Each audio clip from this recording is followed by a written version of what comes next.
Very good afternoon, everyone. A very good evening, good afternoon, whenever you are watching this program. I am Ameya Agrawal, your host for today and founder of Skillslate Foundation and Zovy Studios.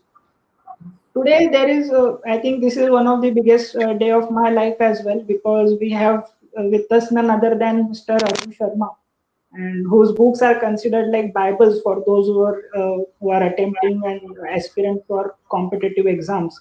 And I myself have all the books of Arun Sharma sir, and the only regret maybe I have it today will be not getting his autograph. And thank you so much, guys, for joining us in large numbers. People from foreign countries have even joined. I think some of them are from Bangladesh, Nepal, and people from Egypt have also joined us. So welcome. I welcome you all for this webinar on decoding competitive exam with Mr. Arun Sharma, organized by Skillslate Foundation and Zovy Studios Pune in association with our very own Arun Mindworks Foundation in the test series and this educational platform. Mindworks is an educational platform where it teaches about this competitive exam. We are very glad to have you, sir, today. And I am Ameya Agrawal. I'm the founder of Skillslate Foundation and Zovy Studios. Skillslate is a non-profit organization which aims to bridge the gap between skills and knowledge for academic fraternity. And in the past couple of months, we were able to impact lives of over 15,000 people. And I'm sure that with the help of the leaders and change makers like Arun Sharma sir, we will be able to do much more. And let me introduce to you the man of the hour today, Arun Sharma sir. He is a competitive exam expert and author of best-selling CAT books. Unfortunately, today I'm in Nasik. If I have been in Pune, I would have shown you all my books which were written by Arun Sharma sir. And no matter, I think, which exam you be it UPSC, be it CAT, or be it any other CET exam or whatever competitive exam you give, the books written by sir are always like a lighthouse to you, which guides you in the right direction. Those are such huge books, and I think if you have been from engineering background, like you have studied HC Verma books, I think Arun Sharma sir is like that for all of us people. No matter which concept you falter or no matter what problems you have, I think his books are always there to help you. Such a wonderful books. He is means his name is familiar with everyone. He's alumnus of IIM Bangalore and is the author of the most sought after books, and these books are published by Tata McGraw Hills. He is also a serial cat taker, and I think sir, you have given exam for around 18 plus time, and every 20, time he has 20 times now, yeah. wow, 20 times. And every time 99.9 plus percentile. I think that's a world record in itself. Means I think no other person on the planet can guide better than you can guide our audience today. And I'm very happy to share that over 1200 plus people from across India and the other countries are registered for this program. And in this, around 65% are students, while even the head of the departments, placement officers, coaching classes, tutors, private tutors, teachers, everyone has joined for this program, and we are so excited to hear from you, sir. I think I am having goosebumps. Like it's a Diwali gift for me that you accepted our invitation to be on this platform. And It is absolutely my pleasure. sir, thank you so much, sir, for being here. Thank you so much. I wholeheartedly invite you on behalf of everyone, our Skillslate family, and all the 15,000 plus people who have been associated with Skillslate at some part of the time, and all the participants who are joining us today. So thank you so much, and it's a pleasure and a blessing to have you here, sir. Thank you so much. Yeah, it was my pleasure to be invited by you, and it was finally. I think it's been a month since we have started conversing, and we Yes, finally yes. got around to actually doing it today. Good So things take time, but I think when they do, such brilliant things happen, and we are very hopefully, excited. Yes, go hopefully ahead. I'll be able to meet your expectations, meet the expectations of everyone here. Thank you so much, So, sir. competitive exams, how to clear competitive exams, that's been, part of my journey. I passed out of IIM Bangalore in 1995, and my first brush with competitive exams was my own first CAT experience when I was a student of MIT Pune Before me, nobody had qualified for IIMs from there. And Wow. I think I was kind of the first person who actually went in as a fresher from MIT to IIM. And once I did that, in fact, my journey has been pretty interesting in the sense that I was not I did not decide to go the normal corporate route that normally an IIM graduate would do.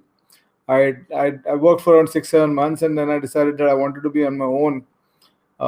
So what happens is, as you become an entrepreneur and you go on your own, so ऊपर से छत हट जाती है.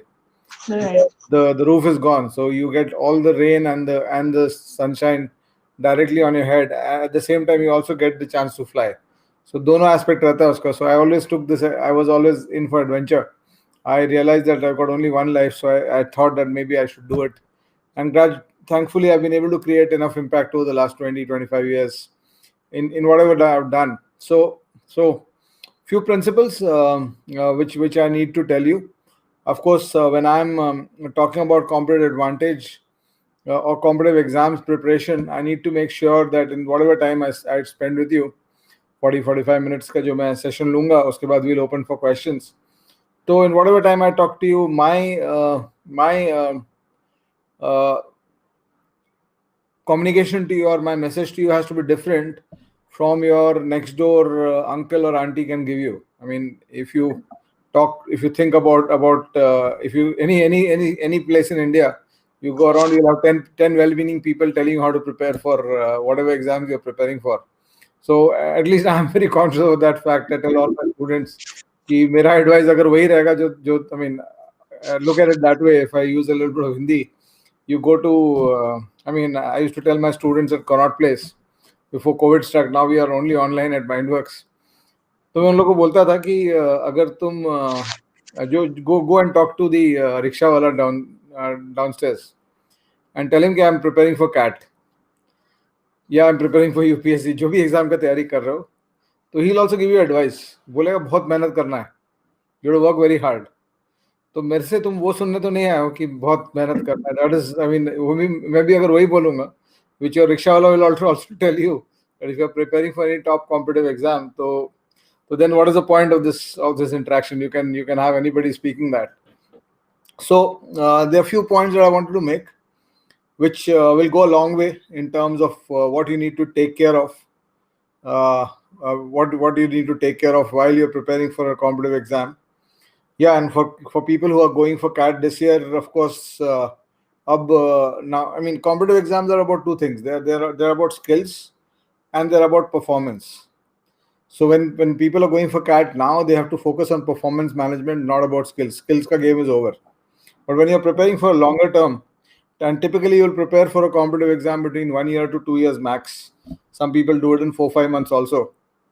So timeline that you have is between 5 months to 24 months, depending on when you start deciding that this is the competitive exam I give, and this is the competitive exam I'm giving, and this is what my target exam is. So once you decide that, and you define, typically, ideally, you should not underplan your timeline, because one of the mistakes people make is they I mean, see, a lot of people ask me this question: ki how much time is required to prepare for any of these competitive exams. I used to teach at Vajiram and Ravi also for IAS exams for 5 years in between, and I taught maybe a lakh of students there, because Vajiram and Ravi, as you know, would have 20,000 students every time, every 6 months coming in. So I taught for around 5 years.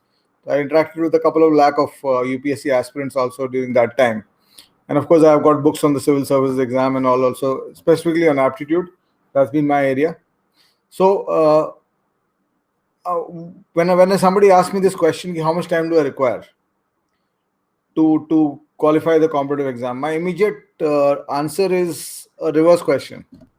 And that question is in that context that suppose I ask you, how much time will I take to go from here to Connaught Place?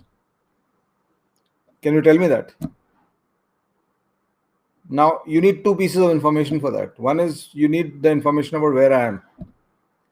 And the second piece of information you need is what mode of travel I'm going to take, how quickly I'm going to get there. So without these two pieces of information, if I tell you I don't have these two information with me, then I obviously not be able to, you will not be able to tell me how much time it will take. So if I tell you I'm 4 kilometers away, you'll tell me 20 minutes. But if I tell you 4 kilometers away, but I'm going to walk, you'll tell me for 30 minutes.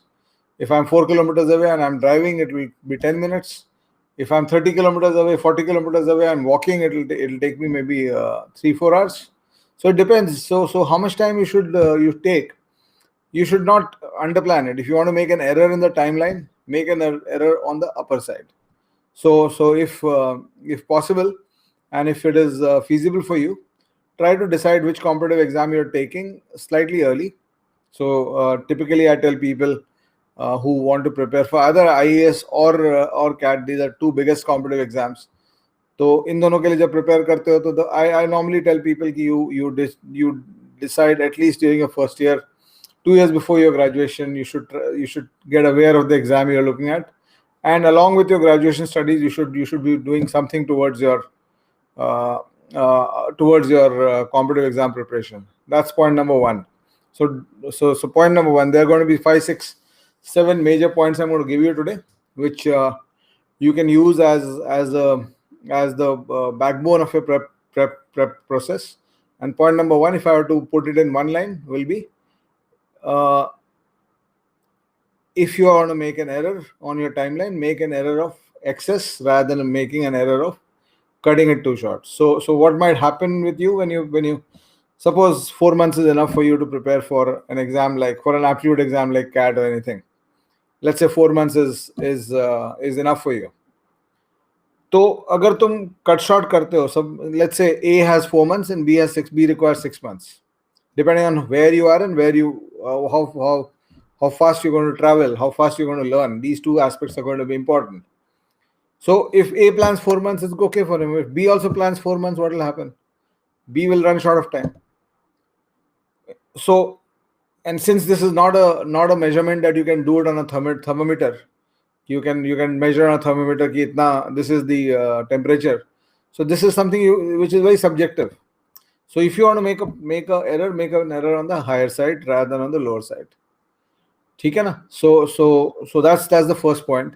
So typically for a UPSC kind of exam, you should look at least a 2-year time frame. For a CAT kind of exam, you should look at least a 1 year, if not a 15-16 month time frame. And one thing you should also realize about competitive exams, that when you grow up during a school, through your school, you are only competing with your section and your school, your class in school. So you are competing with 200 kids.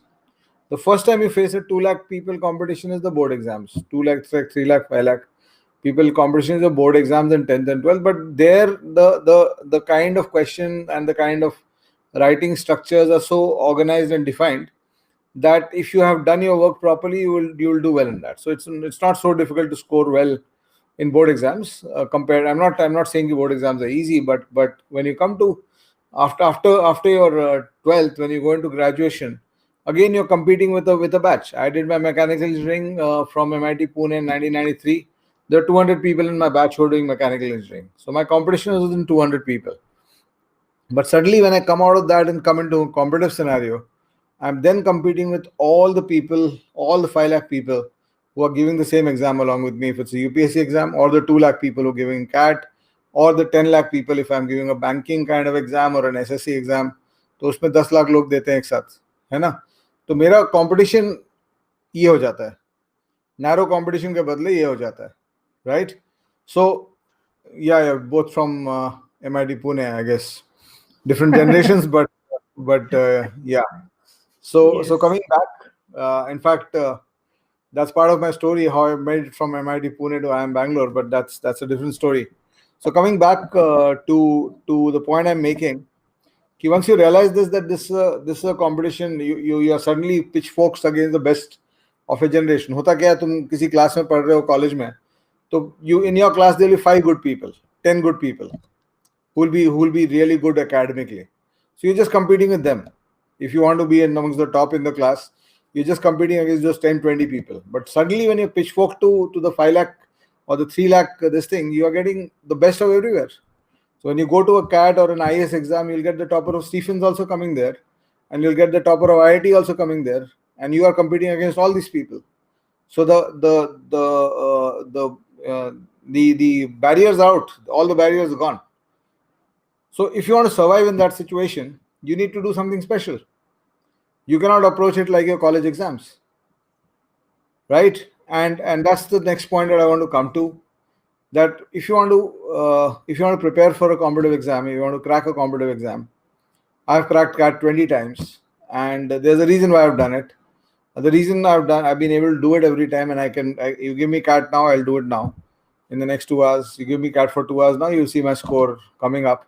The reason I can do it is because I have built that competitive advantage in the thinking in the situations. So what you need to understand is every competitive exam has certain sources of competitive advantage.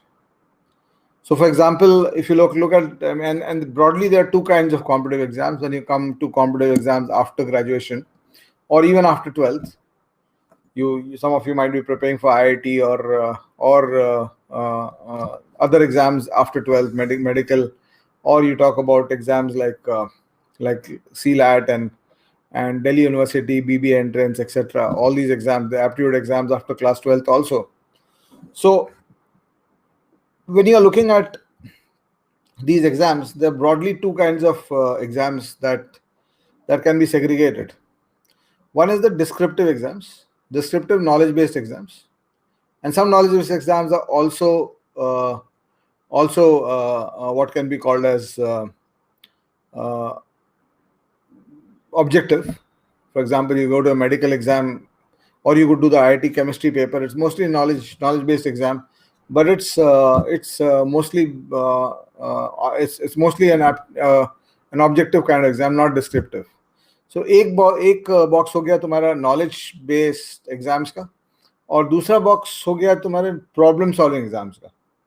So you go into a CAT, you go into an IFT, ZAT, an aptitude exam, or you go into an IIT physics maths kind of exams. वहाँ पे the key skill is the ability to react to a problem solving situation and solve the problem. So the skills required here are different from the skills required here. A descriptive exam, a knowledge-based descriptive exam. Suppose they tell you they want to ask you, let's say the UPSC in its mains exam gives you a statement. You discuss the impact of the chor, or gives you a question. Discuss the impact of the Chauri Chaura incident or the Chauri Chaura this thing in 200 words. So you have to understand, first of all, the key to getting the marks. Let's say it's based on it's a question of 10 marks. So to get 7 or 8 marks out of that, which will be considered a good score, if you can score 70 or 80% in a descriptive exam, it's amongst the toppers. So the key to get 7 to 8 marks to there starts with whether you have the knowledge of it, right?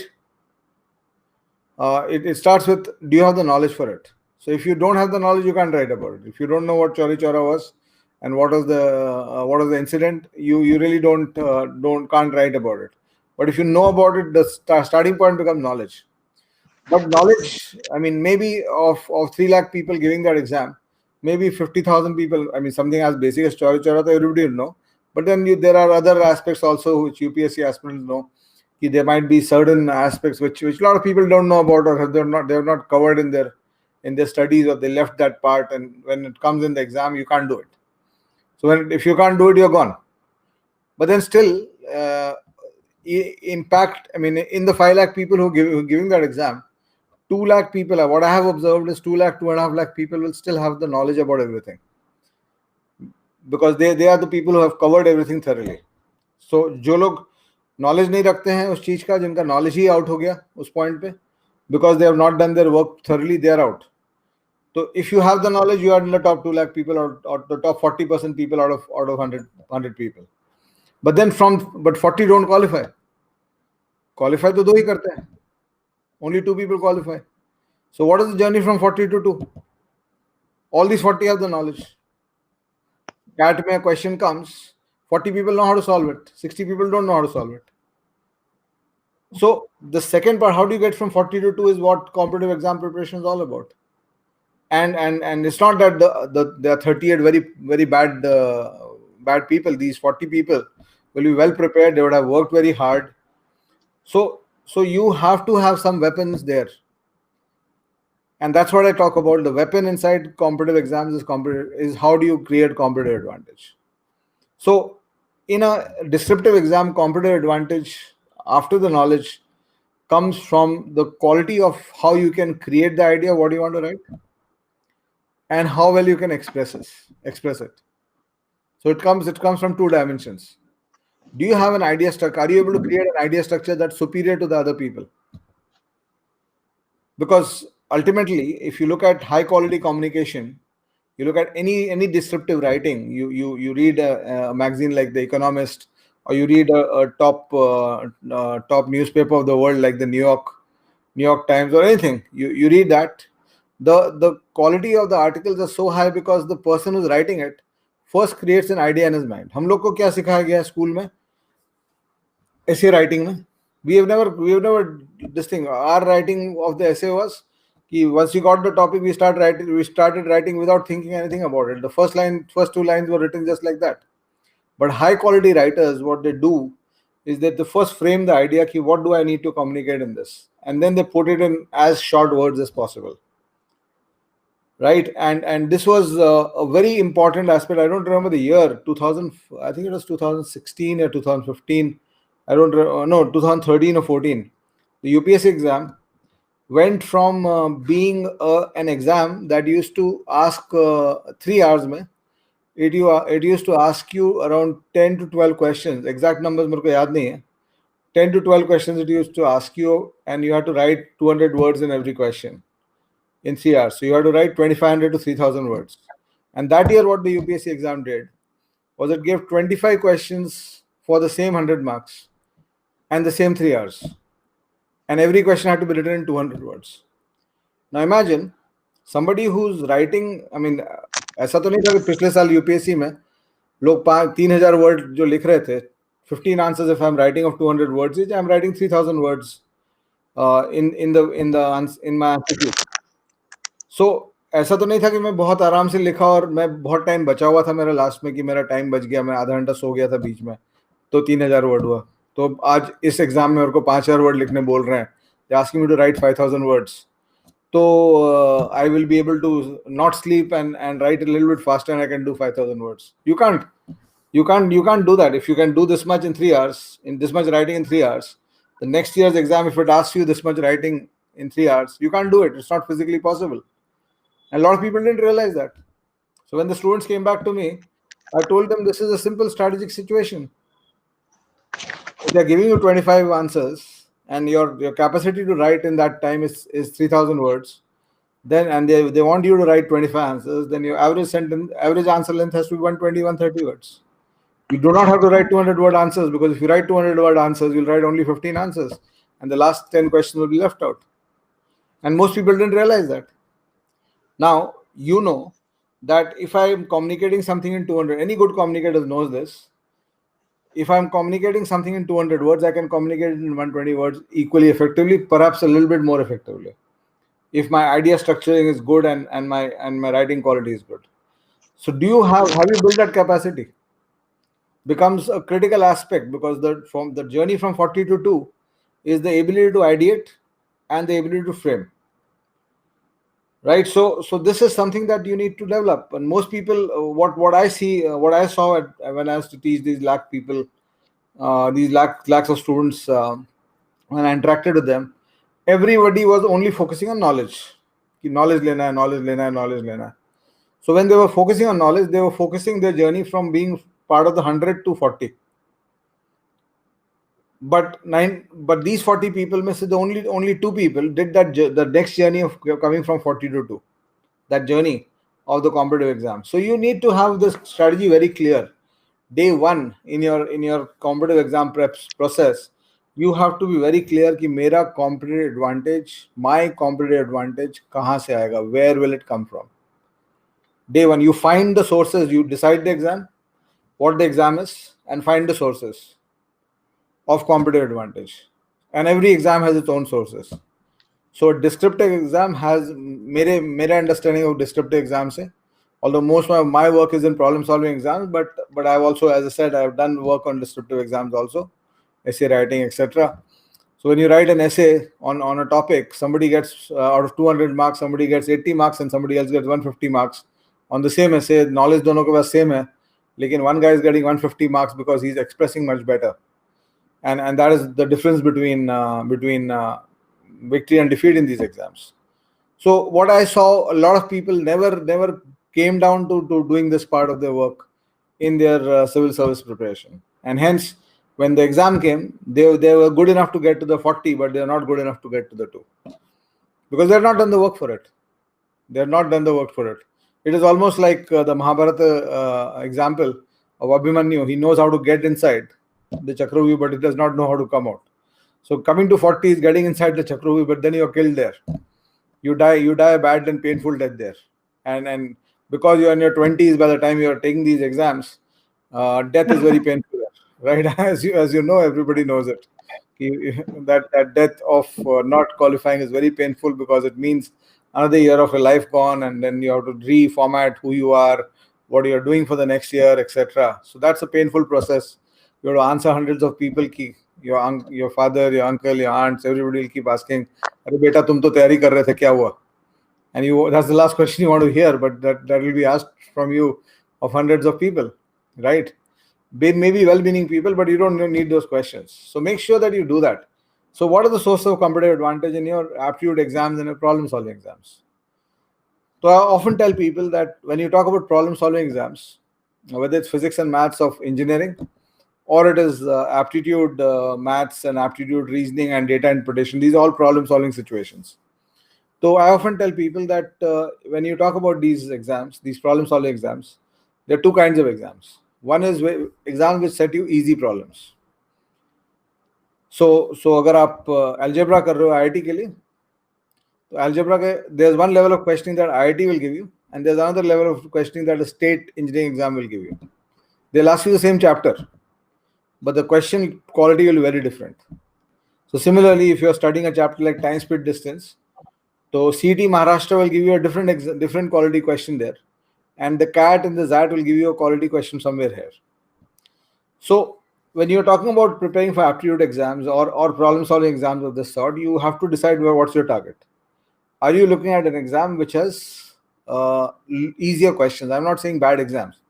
I'm saying easier questions. So some really good exams, really good institutes, for example, CET Maharashtra gives you access to a lot of great engineering colleges for engineering, and it gives you access to B schools like Jamnal Bajaj, which people would give an arm and a leg to join.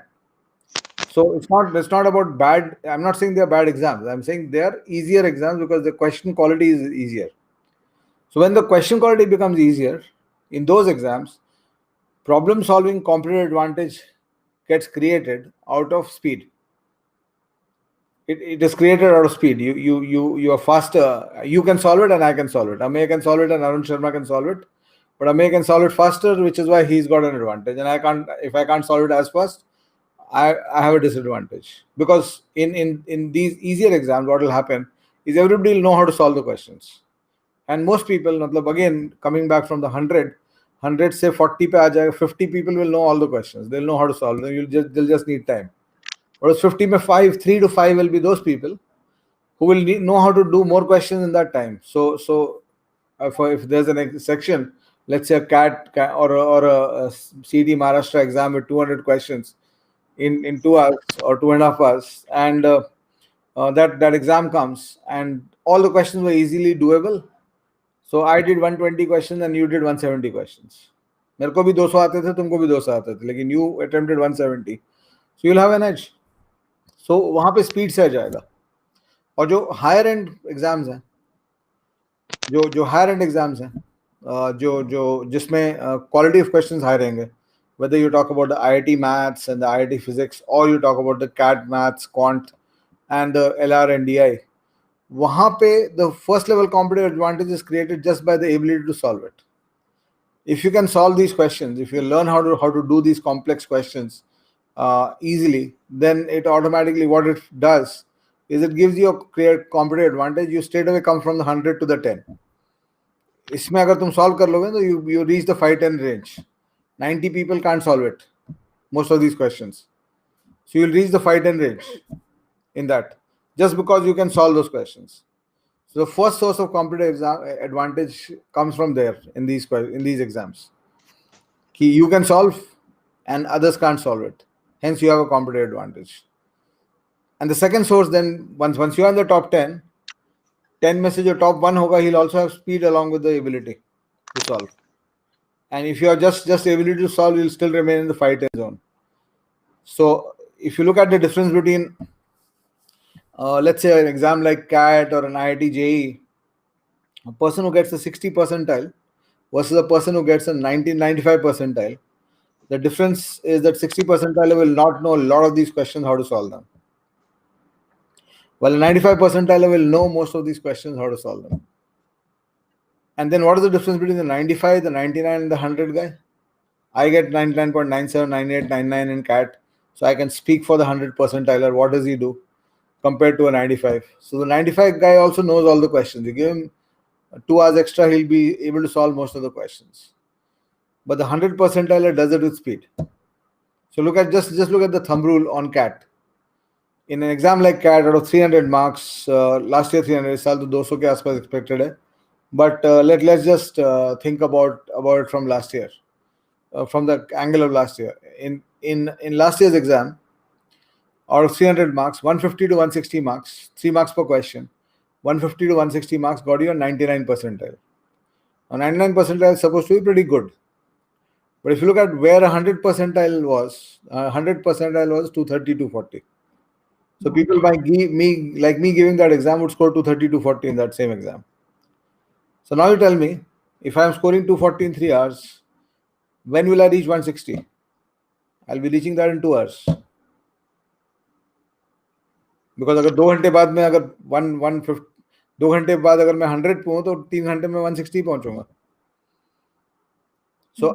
So the 100 percentilers have that advantage that they are much faster. So they are able to create that extra 1 hour in the paper. So if people like me stop solving after 2 hours in the CAT, we'll get a 99 percentile in the exam, which is aspirational for a lot of people.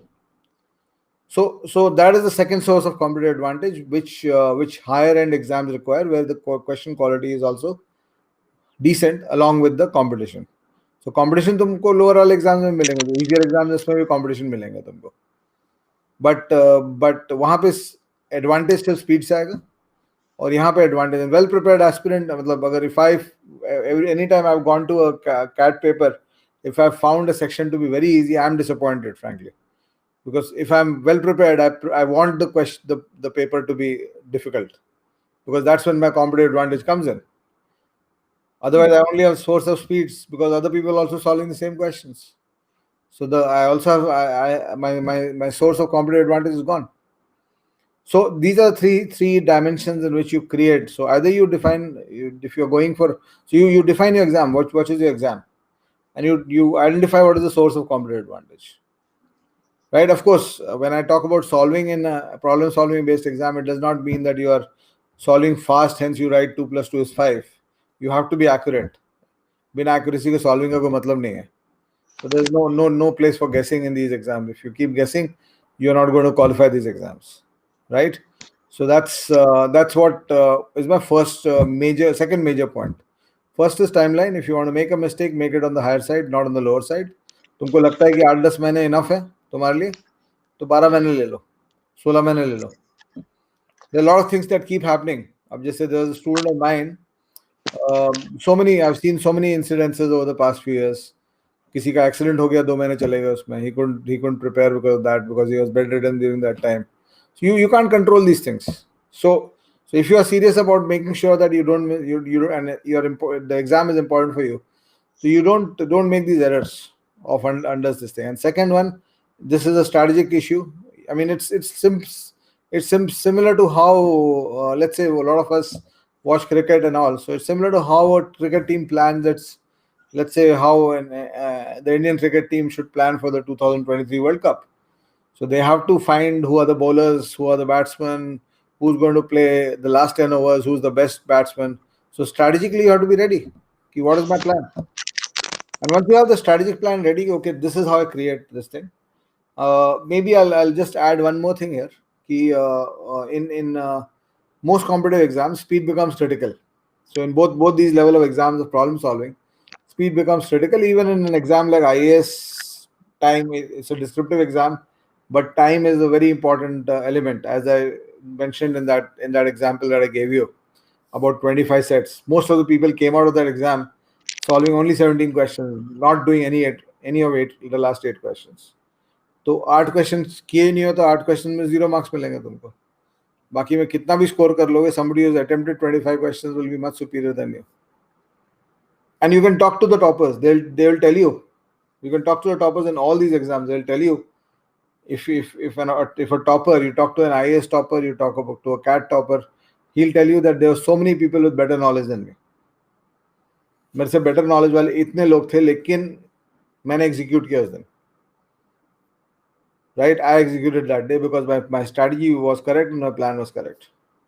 So once you create that, once you get these two things done, then one thing is very important for all of you to understand, and that is basically that once you define कि मेरे को ये करना है, this is my challenge, this is what I'm going after, you have to learn how to sit at a place for 3 hours and execute what I call as a highly effective study session.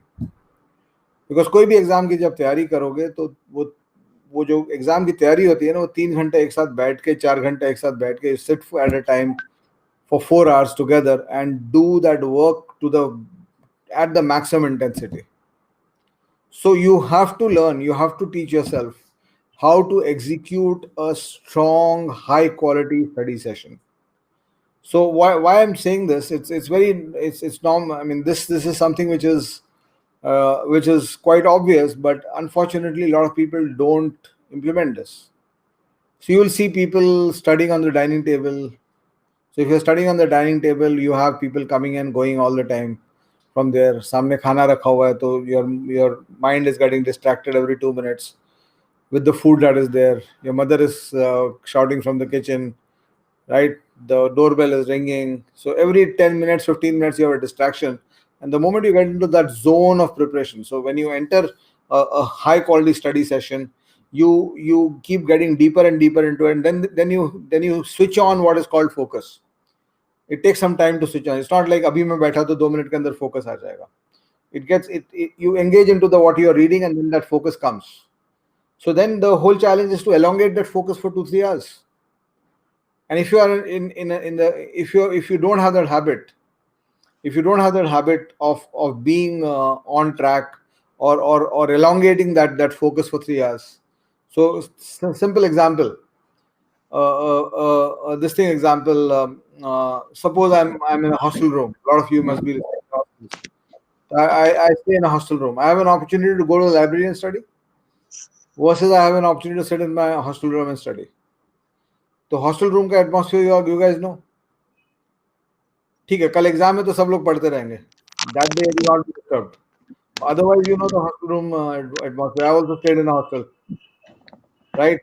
Her 5 minute में जाता, अरे यार पढ़ाई कर रहा है क्या पढ़ रहा है, देखते हैं, चलो पढ़ाई छोड़कर सब बातें होती है. Right, he come and talk to you 5 minutes, चलो यार घूमने चलते हैं, right? So you, I mean, creating that area, you have to define what is the place where you want to sit. It's a very important aspect. I was reading somewhere, and this is a true experiment. एक US university में experiment किया गया था. They were what they did, and imagine how much effect the environment has in creating this. So finding the right environment and doing it is very important. So I was reading somewhere that there was this study done at a US university. उसमें क्या किया उन्होंने कि they took 2 groups of students who were normally on the same level in terms of their performance. So what they did with these 2 groups of students was they for one group, and they all staying in the hostel there. So what they did was, in the hostel, the university used to provide a study lamp to the kids. There was a lamp which is supposed to be used for study. So what they did was, on one of the two, one on half the people, they left the study lamp as it is. They allowed them to continue the way they were doing. But in the other group, the control group, in which they were just like they are testing vaccines now. So similarly, in other group, they did a small experiment. What they did was, they wrote on the top of the they created a sticker, and on top of that lamp they wrote study lamp. बाकी दूसरे group में वो नहीं लिखा उन्होंने. They didn't write it. They wrote study lamp on the top of that second group. And then what they also did was, they gave them a condition. Ki just one condition you change, everything else you do in a normal way. Ki when you put on this study lamp, you should be studying. And if you're going for 2 minutes to the water cooler, you're going for 2 minutes to the bathroom, you have to switch off the lamp and go. And then when you sit back again, the lamp should be on. So whenever the lamp is on, you're studying. Within one semester, within 6 months, this control group had 1 grade point higher than the other control group on the same exam where they were same earlier, just by this small intervention. और हम लोग का, तुम लोग देखो, तुम लोग कैसे पढ़ते हो, कभी कोई लेट के पढ़ रहा है, कभी पढ़ रहे हो, कुत्ता तुम्हारा आके तुमसे खेल रहा है. So your study sessions are very compromised. You have to become like a professional. 3 years later, you will become a professional. When you're working, you will be working. So you have to work like a professional. You have to study like a professional during that time. I mean, do you think Rafael Nadal will allow 10 people to intervene in his practice sessions? क्या लगता है? Do you think a Virat Kohli will enjoy 10 people intervening in his practice sessions, or he's going into those sessions with complete intensity? I'm learning something, I'm doing something, I'm executing something. I don't want any cameraman, I don't want anybody to interfere, because this is my time, my space, and that is what they execute outside in the real life. So why don't you do the same thing? What stops you? Maybe you never understood it, and you start doing this, you'll start seeing your scores go up drastically.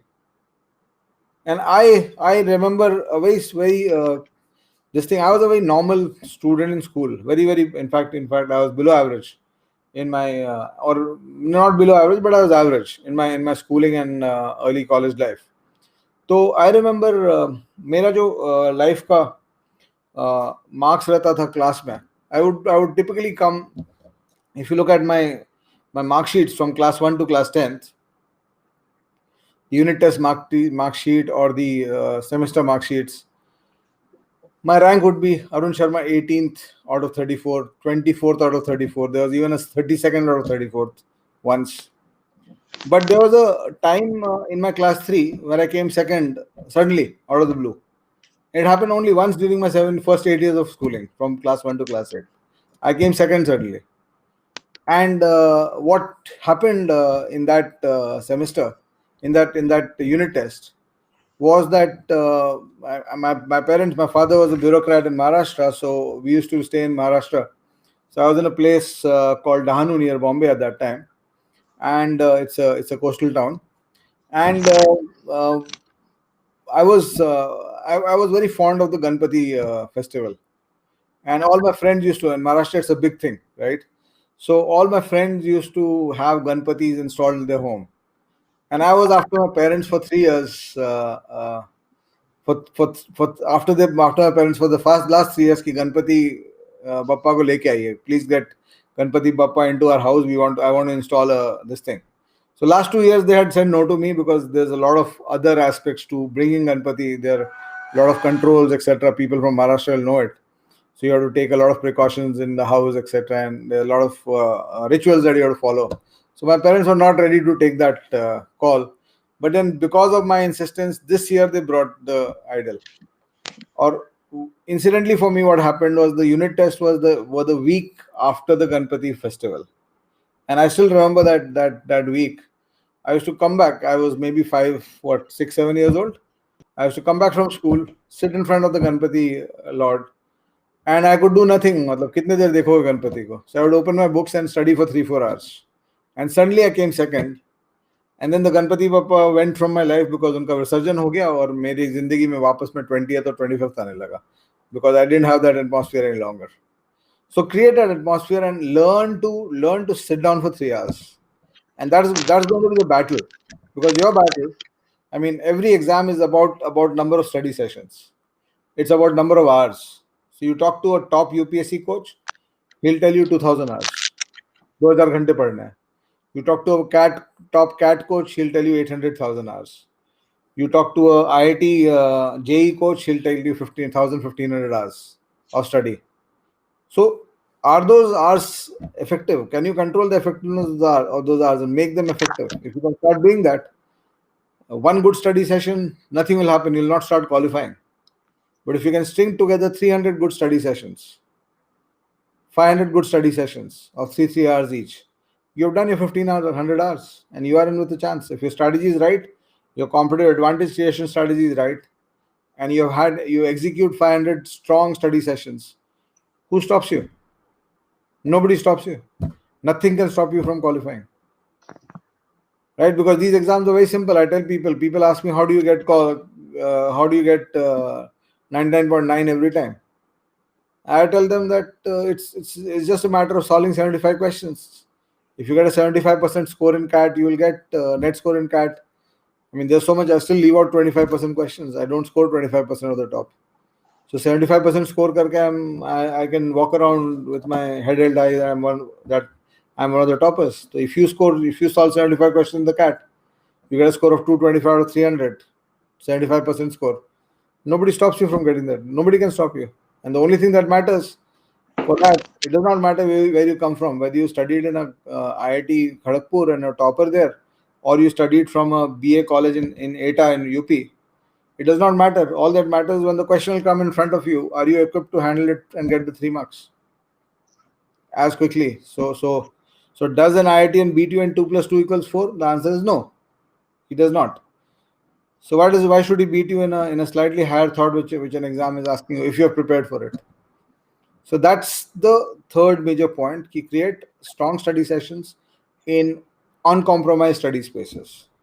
That's the third point. And then, of course, after that, it's about time management. It's about this is the fourth major point, which is my last big point that I want to give you today.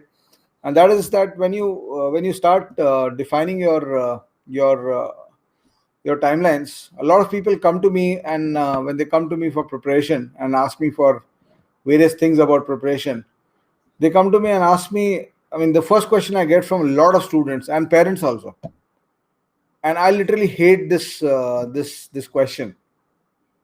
The question is, मेरे को रोज कितना पढ़ना चाहिए? And why I hate this question is because I can't give an answer to this question. This is again the same thing. I'll go back to the start of the this thing. I tell you that I want to go to Lucknow. मेरे को कितने देर travel करना चाहिए रोज? So it depends on where I am. Maybe I'm inside Lucknow only. Right? So how much time do I need to travel? How can you tell me? मैं कैसे बता दूं? यहाँ पे श्रेयस है. श्रेयस को मैं बोल दूं कि तुम 5 घंटे 10 मिनट रोज पढ़ो. And Kirtika ko I tell him you should study 5 hours 20 minutes because your name is slightly longer. That is the only logic. What could be a logic for it? Shreya should study 5 or 10 minutes and you should study 5 or 20 minutes. How do I know that? So the time, how much time you need to study on a daily basis does not come out of any manual. What it flows out from is कि you define कि मेरे को काम कितना करना है. So you need certain outcomes. You need knowledge. So what is the knowledge? This thing. How many books do you want to read? Suppose you want to read history for UPSC. So how many books are you reading? How much time will you take to read a book? And if you're reading 10 books, how much time is going to take? So that is the timeline. So you first define the overall work to be done. What is the overall work I have to do? And then you break that work into, then you estimate the time, kisko kitna time lagega. Because if you continue to remain time oriented, what will happen is you'll never succeed in life. Reason is, I mean, time orientation is like, suppose there's a group of engineers who are told to build a bridge across a 5-kilometer river, 5-kilometer wide river. So they start building a bridge. उनको time दिया गया कि 2 साल में complete करना है. और जब वो 2 साल कंप्लीट कर देते हैं तो उनका 100 मीटर बचा हुआ है. They have built 4.9 kilometers, but the time is over. So will that bridge help anyone? वो bridge किसी को help करेगा क्या? So you get outcome for what you do only when you complete your work. So if you want to read 10 books, give the time to read 10 books. Don't bother about time. Finish it off. If it requires more time, maybe you're slower than others. Take your time. So I tell students, जैसे maths में, if they come study with me for CAT, some people for a chapter, let's say averages. For some people 10 hours is enough. Other people require 40 hours. So how can I tell you कि 10 घंटा पढ़ो उसको? So you have to define how much did the work get completed. Can you now solve any question that is asked of you? Do you know all the questions? There are measures in which you can think of. So if you have studied history for UPSC, go back to the last 10 years paper and see what are the questions in history. Do you know all of them? Is there still a knowledge gap? If the knowledge gap is not there, then stop reading, stop taking in, then start executing. Start writing, start practicing to write, start practicing to ideate, because your competitive advantage is going to come from there. Right. So this is what were the 4 or 5 major points which I want to give. उसके बाद बाकी points हमारे neighbourly uncle भी बोल देंगे कि बेटा बहुत मेहनत करो, खूब मन लगाए पढ़ाई करो, right? Give it all you've got, so that your neighborly uncle will also tell you. So I'm not here to tell you those things. You have to do that, right? So I'm open to questions now. So I really enjoyed being with all of you. Thank you so much. Such a pleasure to be in this day and age where you can impact so many people. Thank you so much, sir. Actually, it's our pleasure, and you explained it with a beautiful analogy. Consider A, consider B, and from there you have to go somewhere. I think this is something every student and teacher who are aspiring for any competitive exam can. Yeah, and the bottom line becomes then, once you define कि ये काम है मेरा, the bottom line is to break that work down into this week what I'm doing, and then break that down into this study session, and then having a great study session. If you can start doing that, greatness here, you get greatness here. That's how it works. So, sir, this is maybe off topic, but I think can you say like preparing for competitive exams prepare you for life as well? Means you learn to understand things from a different perspective. Yeah, definitely. Because as I said, the gloves are off. You're competing against the whole world, and going forward also you're going to be competing against the whole world. You versus the world. Because I think you also start to translate your problems into something mathematical or something that is understandable. I think comparatively easier or in a better way. So that's a great thing about competitive examination, and this is why I think these kind of organizations or institution take this competitive examination, because they really take out the best in you, and they want to see whether you have got that stuff in it. I mean, obviously, when we joined IIM Bangalore, one of the first things that our professors told us was that you learned a lot of things about how to manage companies in the next 2 years. But first you have to apply all those principles on yourself. Because if you cannot manage yourself, how will you manage a company? Correct. If you cannot manage yourself, how will you manage a $2 billion business? True. Sir, how big is a critical thinking part in all this competitive examination or general preparation? It's very important because what I was explaining to you was critical thinking itself. Okay. I mean, मतलब 10 घंटा रोज पढ़ो, एक तो ये हो गया, versus कि मैं क्या कर रहा हूँ, till what point do I take knowledge in, right? When I've got a shout on every question of the UPSC exam of the last 20 years in history, perhaps my knowledge is now pretty high. Now I need to, I've not worked on my writing skills, so I need to bring this up. My knowledge gaining will continue, but now this is to be pushed up. So you have to think critically like that. And critical thinking is the ability to see beyond the obvious in a situation. Correct. तो sir ये जैसे अभी almost हर exam में critical thinking का subject होता है, be it CAT, be it GMAT जो फॉरेन के लिए एमबीए का होता है, या फिर बाकी एग्जाम्स में भी. So is this something which a person can develop, or is it something which a person is born with? I don't think there's anything born with, because if anything was born with, so Einstein, when he came out of his mother's womb, should have, instead of crying, should have said 2 + 2 = 4. Did he have to learn it or not? Okay. So you have an inclination, there's an aptitude towards some things. but you can actually develop anything. You can actually develop. Thank you so much. Actually, this was my personal question. Means ये मेरे को personally पूछना था आपसे. So that's why before taking other questions, I will pop up the other questions on the screen now. Yeah.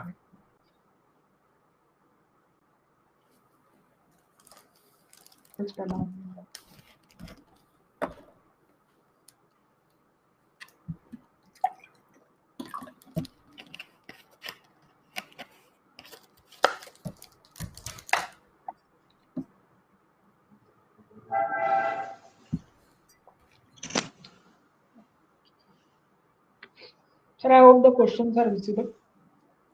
The screen is visible? Yeah. Okay. Okay. The first question is from Hemant Tilgam. What is the best strategy to qualify any government or competitive exam? That's what I've been talking about, strategy only. So if you want any specific question beyond that, you can ask me. So as I said, the thumb rule is that what will create the competitive advantage. So in a descriptive exam, competitive advantage will be created by the ability to write answers that give you 80% marks in the answer. Correct. So that starts with knowledge. So first of all, your knowledge has to be equated. But as I said, knowledge equation will only get you the top 40. Because the top 40 people have the knowledge. Then the second part will be, how do you go from a person writing a general answer that gets 5 marks out of 10 to becoming somebody who can write in such a way that the examiner is forced to give you 7-8 marks on the same answer with the same knowledge. Yes. Guys, I have dropped the link to ask the questions in the comments, or otherwise you can ask the questions on the YouTube, Facebook, or LinkedIn from wherever you are joining in the comments as well. All right. Okay. Next question. This is done. I think Hemant, that answers your question. We will move to Ajay's question. As the exam progress, I get exhausted and score less in the later sections. How to deal with exhaustion? So I think I've answered this question. You've not learned how to sit for 3 hours. I don't think any exam is more than 3 hours long. So you're not created that capacity in yourself to sit for 3 hours. So you'll have to learn how to push your focus and your attention to the 3-hour framework. As an adult, you should be able to do it. See, kids have a shorter attention span. So when you're in class 9, 10, your attention span of 30, 40 minutes is the maximum you can have. But later in life, when you start becoming a professional, your attention spans do go up, specifically if you like what you're doing. So you have to try to get to that point. You have to try to learn that. That practicing in the hours for in which your exam is scheduled, like suppose if your exam is probably scheduled between 2 to 5, so practicing or studying in that period, does that help biologically? Means to prepare? Specifically, just a CAT ka baat ho raha tha. CAT, now people know what time they're going to give CAT.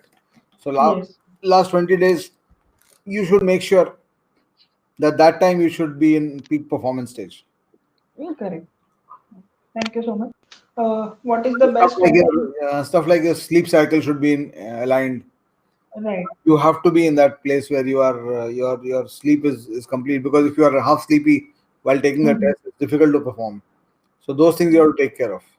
So maybe I think whoever are taking CAT in the 20 days, I think if you have got your time, आप लोग take a mock test at that time.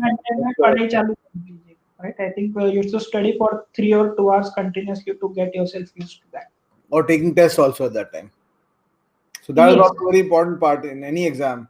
Writing a lot of mock tests is very critical, whether it's UPSC or descriptive exam, or a aptitude exam, or a problem solving exam. Writing and doing a lot of mock tests is very important, because that gears you up for what you have to do inside the test. Specifically अभी CAT के इसके लिए बच्चों ने क्या करना चाहिए? Because CAT has created such a climax and suspense कि nothing is very sure. So what kind of mock test should I think the bringing down from 3 hours to 2 hours was a forced decision because of COVID. They had to do that to keep everybody safe. So I don't think they're going to change the question quality. It means that if you look at CAT 2018 or 19 or 17, the 99 percentilers were people who scored around 55% marks of the total. So it'll remain the same. It will remain. So the average people have been asking me how many attempts should I do. So the Hmm. average good attempt in CAT 18, 19, 17 was around 70 attempts, 65, Okay. 70 attempts. So that was around 2.5 minutes per attempt. Correct. So now in 120 minutes, you should be doing around 50 attempts in the exam. All right. Hmm. Yes. I think that clears the doubt for most of the people because both the students were still confused, like what should they do. And don't Uh, bother too much. Like, whatever they'll do in the exam, even if they give you 100 questions in the exam, mhm. it'll be for everybody. So you do your best there. Correct. Anusha asked, what is the best strategy to crack UPSC? First, get the timeline right. Start with the right time. Then decide your subjects properly. Which subject you want to take as optional. That's very important. So you should enjoy the subjects you pick up. General studies तो करना ही पड़ेगा सबको. And then there are two phases again. One phase, make sure that your knowledge accretion is completed at least 5-6 months before your exam. And Hmm. then you're writing the answers, descriptive part, because ठीक है, one part of it is qualifying the prelims, Hmm. which is a knowledge based exam. If you know, you'll mark the right answer. But Correct. then after that, you need to practice a lot of answer writing because the mains exam is descriptive. So means you mean कि exam के 5 महीने पहले आपका preparation करके पूरा हो जाना चाहिए. Ideally, knowledge gain खत्म हो जाना चाहिए. Okay okay. Because क्या होता है ना, knowledge takes some time to seep in. Right right. And these exams, what they do is they make you apply the knowledge. So if the knowledge has just come into your mind 2 days ago, or 5 days ago, or 15 days ago, so you will not be able to apply that knowledge in situations that the questions will ask you. So sir, what about CAT or CET exams? Means so what is that like Ideally, I tell people that your knowledge gaining should finish by June, July, for November, 4 months before the exam. 4 months before this? That is when your knowledge gaining should this thing. You should not be studying topics after July for a November exam. Okay. So if you're And studying topics after July for a November exam, then you are basically mismanaged your timeline. CET के लिए sir CET से I think differently CET is completely more the different. other kind. It's more the speed test kind of thing. Yeah, more of a तो speed वहाँ test. पे क्या speed के 3-4 source होते हैं एप्टीट्यूड या प्रॉब्लम सॉल्विंग एग्जाम्स में. One source of speed is that you read this stuff only once. Mm-hmm. So imagine if there are 24 questions in CAT this year in quants, and a student has to read each of the 24 questions twice. His general solving pattern is that he reads twice before he solves, and Correct. I read only once. So Right. by default, that student is 10 minutes behind me, behind somebody who's reading only once. So you Correct. have to learn how to do a question in one reading. That's the first thing you learn for speed. The second is you reduce the amount of writing you do. So writing reduction के लिए equation writing reduction करना पड़ता है. Doing steps in your mind, you have to learn how to do it. You have to make sure that if you're doing a couple of equation transformation steps in your mind, you don't make mistakes while doing it.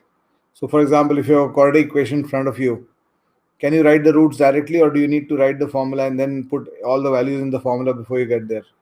So these are sources of speed. Then of course calculation is a source of speed. So you improve your quality of calculation, and then the fourth source of speed is your tricks and techniques in a question. So very many questions have different ways of solving. There are questions that have 2-3 ways of solving. So that's the fourth major technique, or the fourth major this thing source of speed. So you develop your speed on each of these sources. You learn how to solve a maths question in one reading. You learn how to do an RC set in one reading without the second reading requirement. So there are ways to do it. So that's what you need to do. That's the direction you need to take. तो sir ये जो translation होता है like question को देख के you are able to translate what it is asking then only I think you are we will be able to do it in a one Yes. Go so So does what that happens in maths or reasoning or DI? yes They tell so you does that with continue practice और इसके लिए सीखना पड़ता है mean there are some different when you're strategies doing your practice, during the practice you should learn. जैसे अगर एक reasoning question में बोला हुआ है कि A and B are sitting together, इसको कितने बार पढ़ने की जरूरत है? कितने बार पढ़ोगे इसको? So I see a lot of students reading the question 2 times before they solve. One reading of a question takes 30 seconds in maths. So 24 questions will take you 12-13 minutes to read. So if you read everything twice, you will be reading for 20-22 minutes.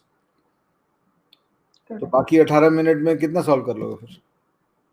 और CET में तो I think 50 seconds ही होता है और questions भी काफी बड़े-बड़े I think 3-4 lines के होते हैं. क्या होता है ना उसमें, होता क्या है कि एवरी क्वेश्चन बीच-बीच में रिएक्शन पॉइंट देता है. जैसे अगर मेरे को ये दिया हुआ है कि the car is travelling eight 40 kilometre per hour for 5 hours, ये आगे कुछ भी लिखा होगा उस क्वेश्चन में, 40 into 5 मेरे को करना ही पड़ेगा. हाँ, ओके. वही करके आगे बढ़ना चाहिए ना. Right. And then my calculation should support me so that it does not stop my or reduce or slow down my reading too much. Thank you, sir. Moving on to the next question. How we can maintain consistency in exam preparation phase? Motivate yourself. Show yourself the difference between qualifying and non-qualifying. Make it a part of your day, so you'll keep yourself motivated. So motivated रहोगे तो consistency अपने आप आएगा. And start enjoying the work. If you enjoy the subjects, you will start getting pulled to the subjects. If you detest the subjects, you will not enjoy it. You'll not be able to maintain consistency. So many times students come to me कि sir एकदम पढ़ने का मन नहीं कर रहा है. तो I tell them कि एक काम करो, तुम 2 हफ्ते छुट्टी लेके आ जाओ. Take a complete break then. वो खुद को satisfy करने के लिए, दूसरे को दिखाने के लिए प्रिपरेशन का मतलब नहीं है. तुम चले जाओ, गोवा चले जाओ, घूमने चले जाओ, गोवा घूम के आ जाओ वापस 2 हफ्ते. But come back refreshed, explain to yourself why it's important to do this, and then do the work. Mr. Prajwal from Nasik asks, any tips for teachers who take tuitions for competitive exams? Lots of tips. Now, what kind of tips does he want? I'll just tell you that I started the same way. I started my Mindworks happened in 2007-8. Before that, I used to run a company called AMS in Patna. So I was basically taking tuitions for competitive exams only there. And one commitment I made to myself is that if I'm teaching any subject, any topic, I will be the best in that. So there can be people who can teach it equally well or maybe better, but I'll do it to the best of my ability. Yes. So if you stop compromising on your personal outputs, you normally get outcomes which you would not have thought was possible. Correct. So how does a teacher who's teaching 200 students in Patna become the largest selling author in India for CAT books? So it only happened because I did justice to whatever came my way. So that's the basic principle in life. Do justice to what comes your way, and don't bother about results. Whatever results come, you accept them, keep moving on, and enjoy the work. And once you start enjoying what you're doing, then you really don't need much from external sources to motivate yourself. So even today, I love. I tell people that it's not that I chose to be a teacher 20 years ago and now I'm stuck, and hence I keep teaching every year. Every year I have a choice with the kind of lifestyle I have, the kind of situation I have in my life. Every year I have a choice to stop my teaching. But every year I select it because I love doing it. Correct. So every year I make a judgment. Every 3 months I make a decision that I'm going to teach further. Because at this stage of my life, I'm pretty sorted in terms of a lot of other things. There are 10 different things I can take my life directions to, but I don't do it because I'm happy doing what I'm doing.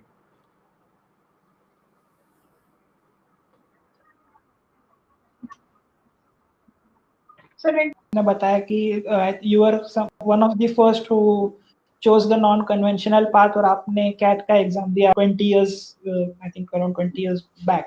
तो sir क्या आया तब मन में कि कुछ तो अलग, मतलब क्यों CAT और फिर CAT से एकदम like you wrote books, means कुछ आपके मन में प्यार होगा शायद CAT के लिए या नहीं, मेरा actually one of the things that I'm always excited about is and that's one of the ways I personally live my life.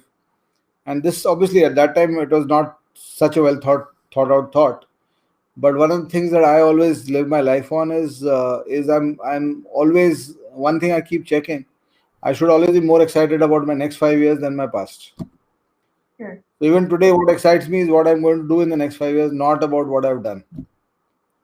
So my next 5 years have to be full of challenges. So I'm where I'm only because I've picked up challenges. And so when Vajiram and Ravi threw up a challenge to me that you teach for UPSC, I never taught for UPSC before that. So when they threw up that challenge, I have to teach thousands, tens of thousands of students every year for UPSC. It was completely new domain for me, but I love challenges. So it once you if you pick up challenges and you keep executing them, you end up becoming I mean changing who you are. So everything happened that way. So the writing the book challenge came. It just happened in such a way that McGraw Hill, उस time the company was Tata McGraw Hill, अब तो McGraw Hill है because Tata has exited. Uh, uh, there was the one fine day, there was this small anecdote. A Tata McGraw executive came to my office and said, Ki, sir, we want you to. I was teaching at Patna at that time, small institute. I had 300, 400 students. So a Tata McGraw executive came to my office and said that we want you to recommend this book. And I looked at the book that they had published. This was 2 years before I wrote my book. So I looked at that book and I told them कि एक तो एकदम रद्दी किताब है, इससे better मैं लिख दूंगा. And that is how the whole writing started. So they came back to me 15 days later. Are you serious? I said, serious नहीं आप बोलते क्यों? So do you have any prepared manuscript? I said, no, I've got an idea.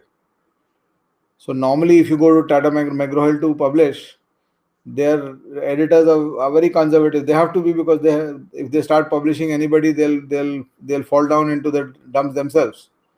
Yes. So if you go to Tata McGraw Hill to publish, so McGraw Hill will tell them that पहले किताब दे दो मेरे को, मैं देख लेता हूँ, अगर छापना हो तो छाप दूंगा, नहीं तो वापस लौटा दूंगा. That will be their approach. With me, luckily, what happened was these marketing guys came back to me and said, do you really want to write? I said, yeah. So do you have a manuscript? I said, no. So can you prepare a manuscript? I said, no. If you're telling me that you'll publish, then I'll prepare a manuscript. I don't have the time to do this. बेकार का कि manuscript लिखूं, उसके बाद आप 6 महीने बाद मेरे को बोल दीजिए कि नहीं छापेंगे. So they said कि ठीक है, at least send me the project proposal. So I sent a 1-page fax to them. At that time, emails and all were not there. I send a 1-page fax of the quants book structure. This is what I have in mind. And they accepted that. They said you will publish it if you can deliver what you're saying. So that's how it worked. Sir, how many editions? I think more than. Now that book has sold over 1.5, 2 million copies now. It's in the ninth edition is going to come now. Wonderful. And 1.5, 2 million, I think maybe on the in the. So this is white market. You are talking one. White market. The black market, I think 10, 20 million people must have used it, or maybe more. I don't know. It's like COVID. 80 lakh people have COVID in India. That's the white market of COVID, but there's a black market of maybe how many crores we don't know. So sir, I think every year 2.5 lakh students appear, and you are teaching for 10 plus years. तो आराम से आपका 2 million, क्योंकि there is no student जिसने आपका book refer नहीं किया होगा. Means it's a must. Like those are the textbooks for. The figure is more than 3 million books now. You sold more than 3.5 million books. Wonderful, sir. Wonderful. Moving on to the next question. And really thankful to the readers who resonate with my ideas. So they have to. Honestly, there is no choice. There is no replacement for those books. Even I myself was preparing for GMAT, and my friends who were preparing for CAT, they suggested me those books, and since I think 2 years I have those books, and whenever issue comes, I go through those books. But one of the approaches I've taken, for which a lot of people criticize me in those books, I'll tell you the reason. Since this is a forum, I wanted to talk about that. One of the criticisms of my books is I've not answered all questions. I've not solved all questions in that. Yes. There's a reason for that. The reason for that is I think of my book as a product. And the objective of the product is to make sure that your skill as a reader or as a solver goes up. So when you are trying to raise your skills, there's a point. Even as a teacher, I tell my students at Mindworks, there's a point till which I will hold your hand. You want more hand holding, I'll hold your hand more. But then after that, I have to leave your hand and you have to learn to walk on your own. So I have not solved the LOD3s for a special reason. Because my message to my readers, and a lot of them understand it, of course, which is why they purchase my books and like them. My message is always कि ठीक है, LOD 1 2 तक I'll LOD 1 I'll hold your hand completely. I'll show you every solution. But by the time you reach LOD 2, my solutions will start getting sketchier because I don't want to tell you everything. तुमको क्या लगता है? I scored 99.9 plus percentile in the CAT. I scored 99.99 in CAT 2018. When I solve CAT, मेरे को doubt होते हैं कि नहीं? हर सेकंड क्वेश्चन में डाउट होता है. तो जब डाउट होते हैं तो क्या करते हैं? Do I go to the author कि मेरे को सॉल्यूशन बताओ? Inside the CAT, will you go to the author कि मेरे को सॉल्यूशन बताओ? He's not there. So when you have that doubt, you have to go back to your mind and solve it inside your mind. And if you have not practiced it, if I have solved every question for you till LOD 3, so your tendency will be to look at the solutions for every question. Correct. And then you will not grow. So that's one of the reasons why I don't do that. So that's this thing. I think, sir, it is important also that a student must understand how to proceed by looking at a blank paper, because I think maths, if given directly in front of you, it appears very easy. But when you have to solve it, when there is nothing in front of you, it gets Exactly. tougher. And that's what you'll have to do in the exam, no? Ultimately. Okay, I think Prajwal sir, that answers the question. Next question, yeah, this is I think my one of the favorite question. Should student watch videos like what an IIM director might be thinking while planning the exam? Sir, means there are many videos on the YouTube where the tutors talk about many things. कि, yeah, शायद IIM director ने ये सोचा होगा, या this must be the thinking, या It's a waste फिर of time. I frankly think it's a waste of time. सी कि पिछले साल क्या हुआ. So does this help? Maybe a little bit, but not too much. You cannot base your preparation around those videos. No. Some of them might have value, but otherwise you try to avoid them. Look at good sources of information. YouTube, you've got so many people with half-baked knowledge trying to show you things. So you can do it if you are trying to learn how to make an omelette, but it's not going to be critical in your life that you make a really good omelette. But if you are preparing for important competitive exams, then you want your sources to be strong. So that reminds me, I've got 3 YouTube channels which we run. One is the Arun Sharma Academy. That's where I do some maths teaching. I just started it a couple of months ago in the pandemic. Then there's the Arun Sharma Mindworks channel, in which we have got CAT related strategy and all. The Arun Sharma Academy is about all exams and all kinds of things. So I'd love if some of you subscribing to it. You can go ahead and watch it. And Meenakshi Upadhyay ma'am, who's my co-author, also my wife, she runs something called the Verbal Teacup, which is for English. You guys can check these 3 this thing and subscribe to those channels. Yes. And sir, we will be dropping the links in our YouTube description as well, and we will be sharing the links to all the participants. That'd be nice. Because people should be aware of good resources. Okay. Next question. Best tutorials for CAT exam for working professionals. मेरे से पूछोगे तो मैं तो अपना ही बताऊंगा. We run Mindworks, but you can check other ones. So yeah, Mindworks, but you can check other institutes also. How realistic it is to prepare for CAT in 5 months? It is realistic. A lot of people do it, but you don't want to be the person who's preparing, who needs 8 months and defines 5 months. I told you at the start, if you want to make an error on the higher side. So in November 2020, you will either be asking me about 20-day preparation or you will be asking me about 12-month preparation. Why you are asking me about a 5-month preparation, I don't know. I can't see the reason why you are asking 5 months. That's a good point. Nice. Okay. So if you are going to be focused on CAT 21, then start your work. You can increase your work. If you are busy for the next 5-6 months somewhere, you can do a little bit of work, but start your work. At least start doing something. Sir, thinking for a single exam at a time, is it a good sign for best preparation? Or should we? Depends on what kind of exam you're going for. So if you're going for the Aptitude exam and you're preparing for CAT, you might want to give all the parallel exams. Correct. So because it prepares you for everything. So don't get too narrow in your preparation. Mrs. Radhika from Lucknow asked, can aptitude be developed over time? Some of my students are aiming high scores, but aren't so good at quant aptitude. Yes, it can be. It can be developed. It can be developed. It can definitely be increased, and there are a lot of ways to do it. And that's what we do in our course, at least. Yes. I think you answered it in your address as well, like Einstein, the example of Einstein you gave. So Yeah. I think Radhika, it can be developed. I think if you can tweak the way you teach your students, maybe they can get a The lot more. aptitude, quant aptitude is basically just about a given situation. You'll need to learn what to think in that. Right. So, if, as I gave that example, a car is traveling at 40 kilometers per hour for 5 hours. You can do 40 into 5, you're doing exactly what the 100 percentile is doing there. So, the 100 percentile cannot do anything more with that statement. So we have this. I don't know. It's a funny question. Swapnil Sudhirane asked how to crack exams without knowing anything. Without knowing anything. That's a funny question, actually. Okay, I think you will get cracked.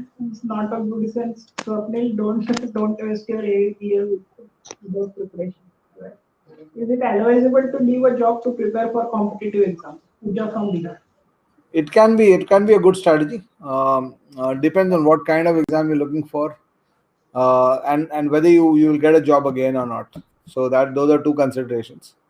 So for a UPSC kind of exam, I mean, if you take a break for a year or two, but don't make the break more than 1 to 2 years. So Wonderful. try to do as much as possible during a job and then taking a break. MBA kind of exam, it's very very valid to take a break, because MBA में क्या होगा, it will not be that you will not qualify. You will get some college or the other. Okay. So to get to the best possible college, so that the company you're working on with is not a lifetime employment for you then. Mhm. If you're planning a management degree or something, so then you just quit your job, do give it your best shot, try to get to the best possible college. Sir कुछ लोग like engineering के लोग like they leave their campus placement opportunities to it is understandable if they do it for CAT because CAT के लिए they can directly join the college or something in the next year or 1 year से ज़्यादा gap नहीं होगा. लेकिन अगर UPSC MPSC के exams के लिए they leave उन that एग्जाम्स के exam. साथ ओनली प्रॉब्लम ये है ना कि यूपीएससी एमपीएससी अगर नहीं हुआ, 2-3 साल तुमने दे दिया, तो वो हाँ, कहीं का नहीं छोड़ता है तुमको. right. मैनेजमेंट में क्या होगा कि मैनेजमेंट तुमने किया, नहीं भी किया, suppose you don't go to IIM, you go to some second level B school, तो वहां से तुम फिर से you can come back to a job and you will be productive, I mean, you can rise straight from there. you will get a good package and all.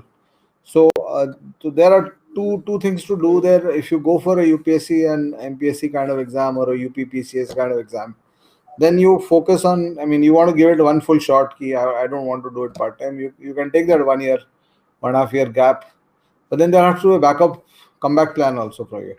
Sir पर backup कब होना चाहिए बिकॉज आई पर्सनली थिंक कि अगर एकदम आप engineering के तुरंत बाद जब आपको कैंपस प्लेसमेंट मिल रहा है तो आप अगर वो तुरंत प्लेसमेंट छोड़कर वो बैकअप लेते हो इज दैट राइट थिंग और एक साल जॉब करके आप फिर बैकअप लो क्योंकि everyone can not be selected for MPSC UPSC that's the truth means जो जिनको जो पोजीशन चाहिए वो तो काफी मुश्किल होता है उसके लिए अगर एक साल वो जॉब करते हैं फिर बैक ब्रेक लेते that is What alternately what they can do is they can register for an MTech or an MSc kind of course, अच्छा educate themselves along, so that on the profile there's something getting added. yes actually Or that take is a job which does not require you to work much. okay. आजकल बहुत सारे part time jobs मिल जाते हैं, 4 घंटा काम करो, certificate मिल जाएगा full time का, तो उस तरह वर्क ले सकते हो तो ले लो. तो एट द एंड आपको रेज्यूमे भी देखना पड़ता है ना कि गैप का ये ना हो मतलब. Yeah, so you can pick up work like an NGO, if you're especially in a small town NGO, you'll not be having a 12-hour work shift kind of thing. You might have 4-5 hour work shift, especially if you are preparing for UPSC, etc. It'll be sharper than the other employees that those people will have. So they will be happy to give you a 4-hour, 3-hour, 5-hour work shift with responsibilities. So you take that, and the remaining 18, 19 hours is good for you. I hope that answers your question, and I hope you take the right decision. We will move to the next question.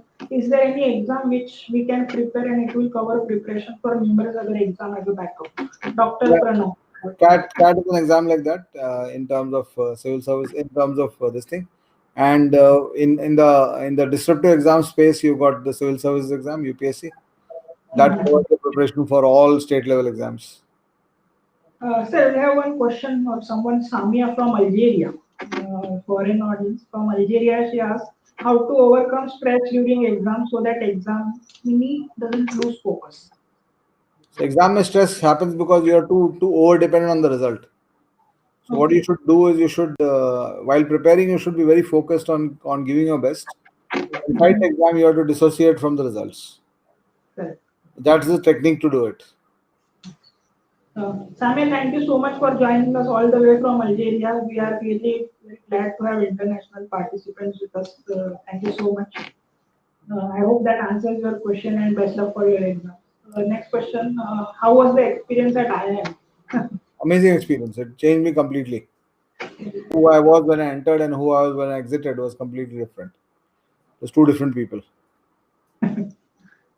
And For someone, you made a lot of great friends and great relationships you had, which still continue to this day. And the best part of going to a top graduation, post graduation college, and in fact, even people who go for UPSC, if in case you gave a couple of attempts, you don't take any this thing, you give a couple of attempts, nahi hota hai, so then plan a second degree, plan a post graduation from a great place. Go to a great university and do a post graduation. It will sort out your problem of 2 years. like sir, matlab, like what you said, like if you don't get successful in a Then particular exam, do a post graduation from a great college. in something else, like suppose if you are planning for MBA but you are not able to crack MBA, then do post graduation in something else, like you are suggesting No, like that. Or? if you're planning an MBA, then do an MBA. But make sure Okay. you go to a great college. But if you're going for the UPSC exam, Mhm. 2 years you did not make it, so then plan a economics post graduation. Go to a Okay. Delhi School of Economics. Go to a postgraduate college. There's so many options now available. Correct. So what that will do, that'll put you back on track, Yes. get you Thank you, back sir. into the employment zone. Okay. Next question is for someone who got 50 percentile in mock, can we climb up to Yeah, the 99.9? process is there, but it'll take you time. Take you time. You can. You can. Right? It will take time, but a person can do it. It's about. I mean, ultimately, it's about question will come in front of you. Can you get to the right answer? If you can do that, you'll get a percentile. Prakhar from MIT. Okay. Prakhar asks, I have seen many strategies video that if you answer 13 questions only in each section, you can get over 90 percentile. Yeah, Is it a good? it is true in the current year. 13, you're Okay. talking about 20, 24, 25 questions today. That's perfectly okay, Prakhar. So Prakhar is our college mate. Yes, sir. Great to have you, Prakhar. Thank you so much for joining. Okay, next person, Alex from USA. Okay, Alex asks, I am preparing for GMAT. Can I improve my quant? We do not have a very quant heavy approach of teaching Yeah, in USA. quants can be improved. You basically have to do multiple rounds of a chapter. Okay. So study a chapter once, then go back to the same topic 2 weeks later and study it again. You'll get more out of it. So do 4 5 rounds on every topic. Every round you'll keep getting better. Thank you. You can definitely improve it. Sir, your reach is international because we are very happy to have international participants. Alex is from USA. Thank We you have so much. some GMAT courses coming up on Mindworks. You can look for them. They will give you some. I mean, we are definitely very mathematics oriented teaching approach in our courses. So if you really want to improve your quants, we'll be able to help you. Thank you so much, sir. Thank you so much, Alex, for joining us. I hope that answers your question. You mentioned about getting rid of physical interference, how to get rid of emotional interference. If you enjoy what you're doing, emotional interference will not happen. Emotional interference happens when you're not enjoying what you're doing. So that's one answer to it. Is it relevant comparing at present time? I think anonymous, that is an incomplete question. If you want, you can post a complete question in the comment section. How to crack a tough exam every time if you apply those exams? It's also a relevant question. How to crack tough exam every time? By practicing like Arun Sharma sir does. You will be Competitive advantage. Create competitive advantage. That's the issue. able to crack it 20 plus times. How many attempts should you give for CAT exam to be successful? After how many attempts should you stop if you cannot crack it? I think very important question, sir. For all types of Normally, you should have 2 or 3 strong attempts. But when I was passing out of MIT, I was very sure that I wanted to be, I'm ABC. Mhm. I had given myself 1992 was my first CAT. So I told myself, I'll give CAT 92, 93, 94, 95, 96. 5 years. And I'll Okay. go to only IIM ABC. I'll not go outside that. So Mhm. luckily for me, I passed in the first year, but I was ready for 5 attempts. Okay. So you need to So, understand, at least MBA is not a getting out of college course. You can do it anytime till 8, 10 years after passing out of college. sir, about this MBA and CAT exam, like you mentioned, you are ready for 5 years to give it 5 years. Sometime back, I was discussing with my friend. For MBA in India, there are two options. Either you do a normal MBA from a good college, or there is an executive MBA. So, I think the top Executive reputed. MBA typically becomes more relevant after 7, 8 years of graduation. Right. So, for someone like who is having 4 years of job experience, अगर किसी का 4 या 4 या 5 साल का job experience है, is it still a good option for him to try for IIM on the means Because ABC, or it will before be? less than 4 years is definitely regular MBA. Mhm. After 7, 8 years is definitely executive MBA. So beach ka gap, I think Because then that. now you are 50-50 between the two. So you So look it's a, at you are okay this side also, you're okay that side also. but strategically, what should one choose? means आपके experience It के depends हिसाब on से. so many things. It depends on how much budget you want to invest. It Okay. also depends on how quickly you want to do the MBA course. So an executive program is very tightly packed. So learning is very, very short. 10 months may they teach you what they teach you in 2 years in a regular program. So executive will start in July. They say it's a 1 year program, but it starts in July, ends in April. Okay. April, May it'll end. So 9, 10 months may it'll end, including exams and all. You have to prepare for those So, placements and so all. you will not get. I mean, you'll not get the time to take in the character and personality change there. So Okay. 4, 5 years, I normally suggest a regular MBA. Mhm. Unless there's some reason some people cannot take a job loss for 2 years, etc. But it balances out because the fees are higher than for an executive MBA. Correct. Thank you, sir. Okay, my last 7 questions. I have to qualify for NET exam with JRF in electronic science. No marks. So give your this thing. Find out what you are missing in your preparation, and then the neighborly uncle's advice: work hard, Work hard. work hard, make your study sessions more effective, Correct. improve. Okay. Himanshi Charoti asks, what are the strategies to qualify competitive exams to move to abroad for further study? The similar exams. Most of them are aptitude exams, whether it's CAT, the GMAT or GRE. So you have to learn how to track them. I So think Indians have a little advantage because of the math. yeah, Our yeah, education is math oriented a little comparatively more. definitely. So what is qualification to write CAT exam? I don't know qualification. I think Just no, graduation. You should just be in the family of no graduation. graduation should Yeah. be enough. S. Kumar asks, does the food affect the study environment? Yeah, if you're eating along with the studying, it'll affect you. But If you are studying, then outside. that's why I said don't sit and study on the dining table. Not a good place to study. Don't sit and study in front of the TV. Not a good place to study. So many these students means even I personally had this habit like जब आप पढ़ाई करते हो तो आपको भूख लगने लगती है तो like, वो सीखना पड़ेगा. वो 3 घंटा बैठ के पढ़ाई करना सीखना पड़ेगा. You put your अच्छा, head down. That's something you have to learn because the toppers have it. yes. The toppers have taught. That's one of the biggest differentiators I've seen in all my students who have made it big, and students who have not done it. So you have to avoid that stress eating because I think that have a lot of impact on Yeah. studies. Okay, qualify. We have answered this question. What's the role of mental strength in clearing competitive exam? I think it's a Very very important. Very important. yes. It's a game of mental health only. You have to sit for 3 hours or 4 hours or 5 hours. I think you have to prepare your mind Yeah. for that. Manish, I hope that answers the question. Last question, sir. Good evening. I'm from KK Work. I'm a student of civil engineering. What is the right time to start studies for civil exams? For civil, I think second year, third year graduation पे start कर देना चाहिए. Okay. है ना? काफी Couple second of study. days. You should start now. Start the direction.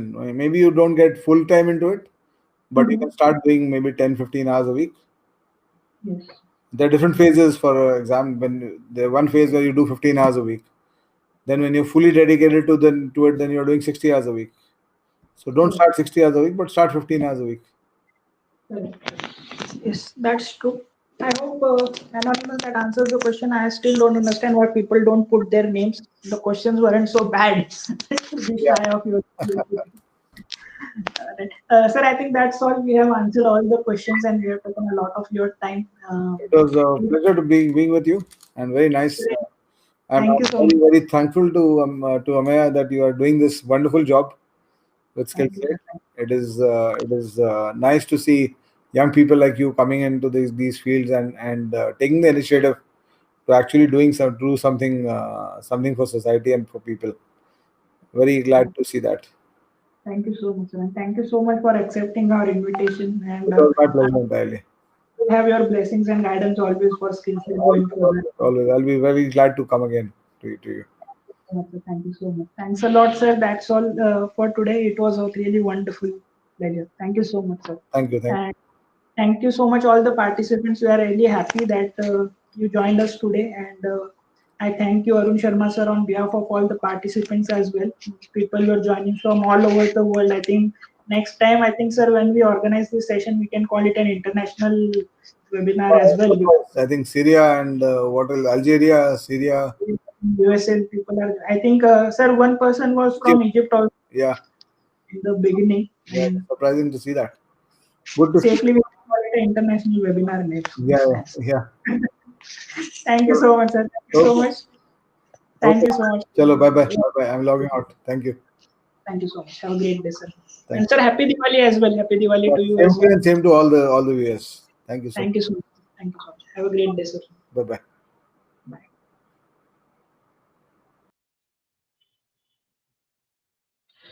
So, guys, that was it. That was none other than Mr. Arun Sharma, sir. Uh, I hope many of you know him, and if you don't know him yet, I think you know him now because he is really a wonderful person. And if you are preparing for any type of competitive exam, I think you should really go through his books because the way he explains all the concepts in his book is something very wonderful and easy to understand.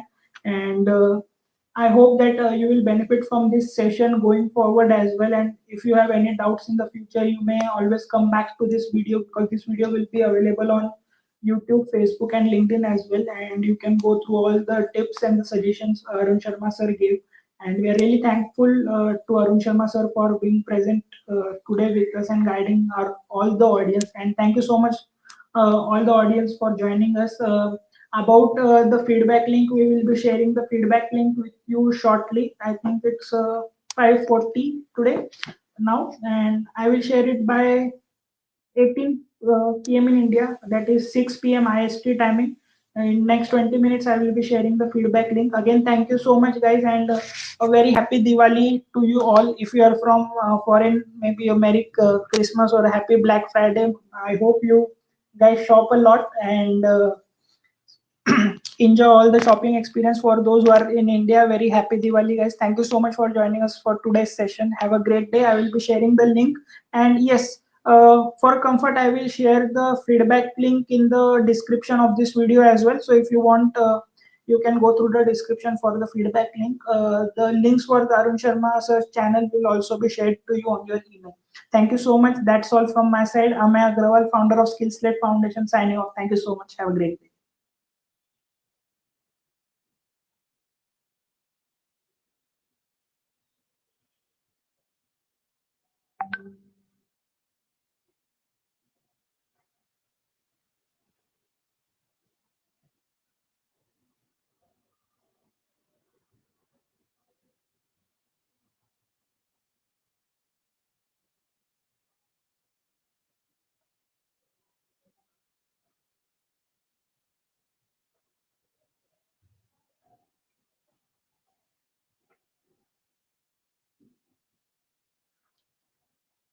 Yes, I forgot. Please like, share, and subscribe to the YouTube channel. I forgot. That's why I'm still here. All right. Please subscribe to the channel, like, share, and comment.